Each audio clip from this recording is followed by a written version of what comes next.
What do you remember about? I'm just free associating now Okay. because I love talking about music anyway. So I mean, Madonna. Like, what was Madonna like for you when she came out? Were you excited by her? Like everybody else? Or? I liked her stuff. Yeah. I didn't start getting as excited about it until like her second, third, fourth album out. You know, and she just got better and better and better. Right. I have a record of hers that she signed actually. Oh yeah. She came into Metro with the Alvin Ailey dancers, two Alvin Ailey dancers that danced behind her. Sure. She had a reel-to-reel tape Right. that was her music.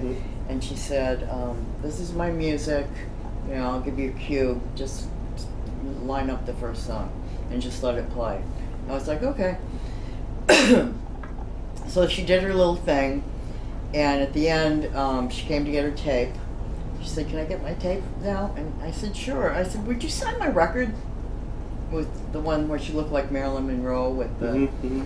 And she said, sure. She said, what's your name? I said, my name's Wendy. And she said, to Wendy, play that beat, DJ. Love, Madonna. Oh yeah. What do you remember? Did she seem like a very confident, self-possessed woman, or even then? I mean, this must have been. She still was all fairly business. Early. You know, it was just, here's my tape, play it. Yeah, yeah. But she was friendly. She didn't have an attitude. Yeah. You know, and she wasn't like as big as she is now. Yeah. But Desperately Seeking Susan certainly helped change that. Right. What other acts do you remember playing for with?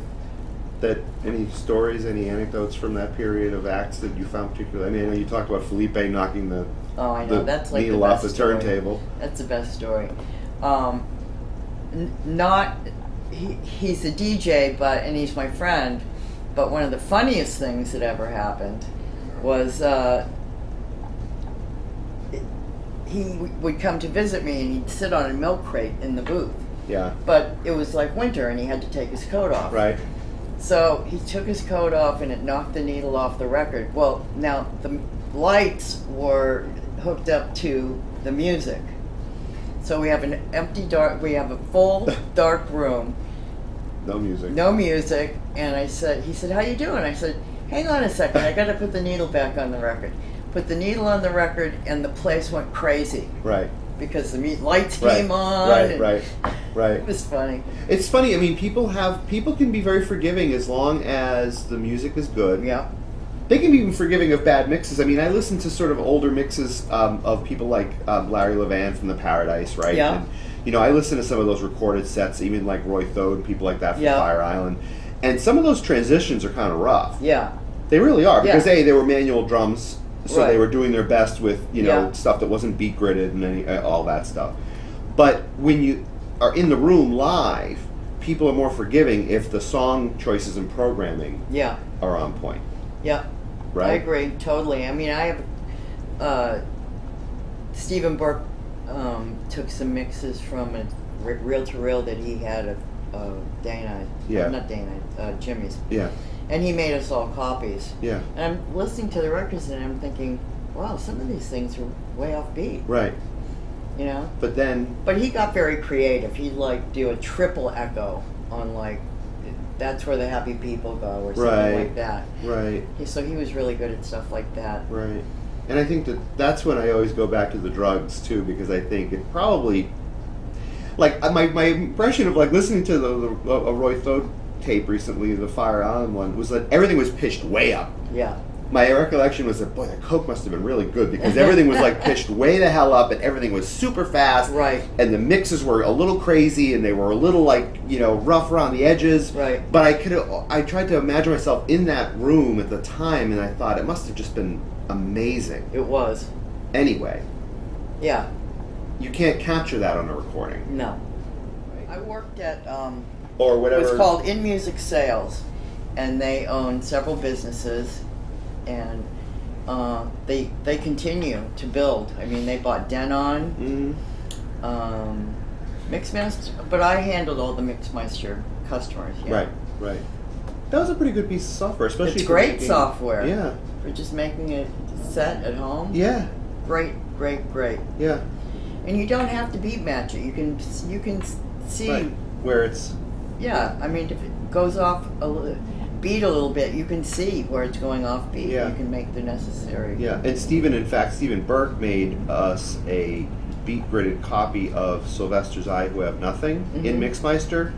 He took it in and he gridded the whole thing, and I need to learn how to do that because there are some records I have like that where the beat is just all over the place. Yeah. And I Who Have Nothing is such a fabulous record, and Stephen went in there and he made it boom, boom, boom. So it is exactly gridded perfectly. It's so beautiful to mix in and out of now anywhere you want because it's so there are some records like that I need to figure out how to use Mixmeister to do. So he said he would show me at some point, but it's good for that kind of thing too. At resetting older music that's not gridded. Yeah.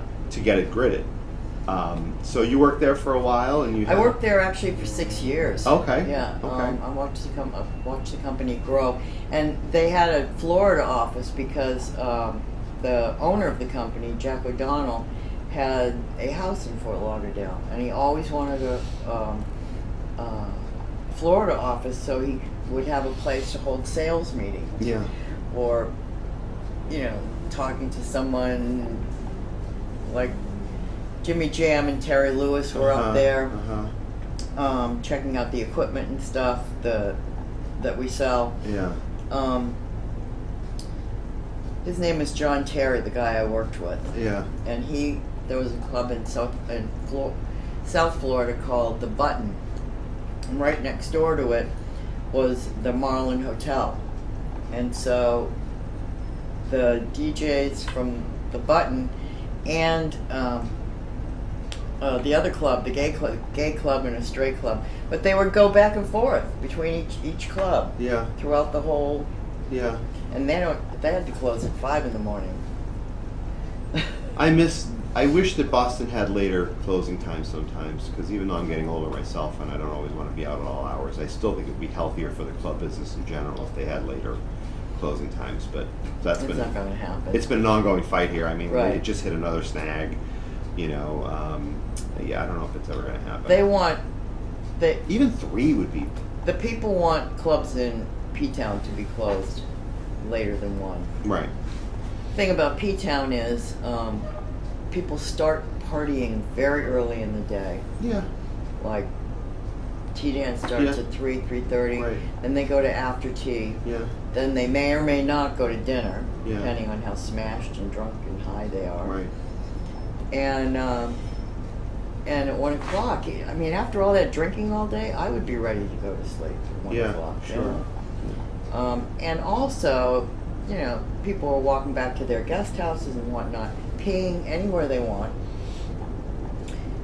wrecking people's yards, being really loud, because most places down there don't have air conditioning.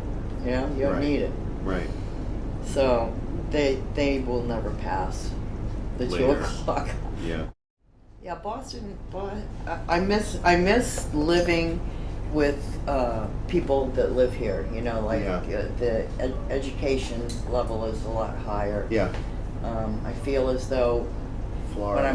when I'm in Boston, I'm with my people. Yeah. Yeah. Down there, I don't really feel like I'm with my people. Yeah. But since I retired from my day job, I'm not making an awful lot of money. Yeah, and I'm grateful for the people that hire me still. I'm really grateful for that. And somebody gave me the moniker, the Queen Mother. Yeah, I was trying to do a little research on you yesterday. I realized I Googled you yesterday, and there isn't that much there. But I did see the Queen Mother thing. Yeah. Yeah. Well, you are, right? I mean, you. I guess if anybody was going to be, it would be me, because I was the only woman for a long time. Right. Except on the Cape. Jackie Mack was spinning for a long time on the Cape, but. So she was before you? She was Pied Piper. That was when Pied Piper was just a woman's bar. Yeah. And they wouldn't let men in, which I think is so stupid. Yeah. I mean, back in the early 70s, when we had limited places to go, we didn't have there was no big deal about men and women cohabitating, a dance floor or a building or something. Right. But as soon as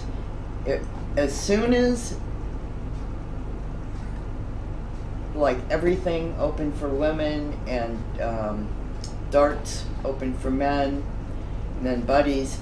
It was like our community was segregating us from each other. You know, they didn't want women in this bar, and they didn't want men in this bar, and it's like...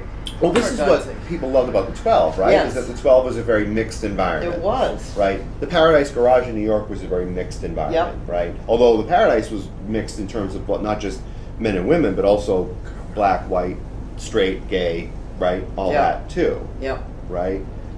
Whereas Boston, I think, was more segregated in terms of race and stuff like that, right? Yeah. I mean, yeah. you didn't really get a lot of... And plus, there were a lot of clubs that would, like,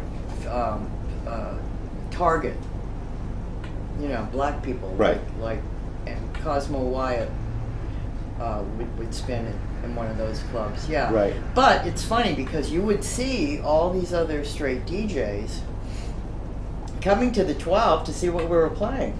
Right. Like, hey, I just saw you at a record pool meeting. He says, yeah, I just want to get an idea of what you guys are playing here. Mm. Yeah, they always say gay people were the 12 pioneers, people, right? yeah, well, yeah, we were. We were. And to the best of my knowledge, you know, because I don't remember any straight clubs really being there until the club boom really hit. And even then, people like Stephen Burke were working at places like Faces, where he was putting a gay spin on. Yep. And his attitude was, if the women like it, then the guys will come. You know, so he found it easy to play gay music in a straight venue because women liked it, generally speaking, Right. and so it worked to his advantage to some degree. Mm-hmm.